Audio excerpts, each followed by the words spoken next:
আর যারা ওই 6 বেলা চিনি খায় আর যারা ওষুধ খায় আর মনে করে চিনি কমছে, আমার রোগ নিয়ন্ত্রণে আছে, এবং 11 বছর ধরে রোগ পুষে এখন বড় রোগী হয়েছে, এখন আরো এতগুলো ওষুধ লাগে, এতগুলো ইনসুলিন লাগে, তো এরকম সবার একই পরিণতি হবে কি হবে না?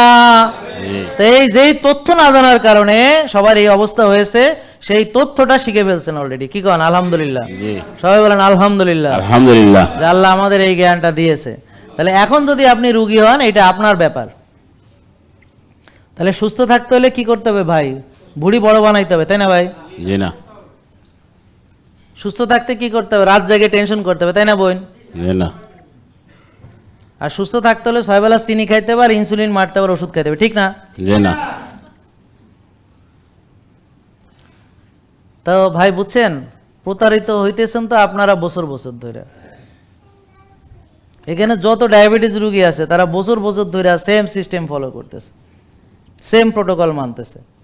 তো তাইলে এর চেয়ে বড় ধোঁকা আর কি? যে রোগ ভালো হইতে 2 দিন লাগে না। জেকে লাইফস্টাইল, ওষুধ মুক্ত সুস্থ জীবন।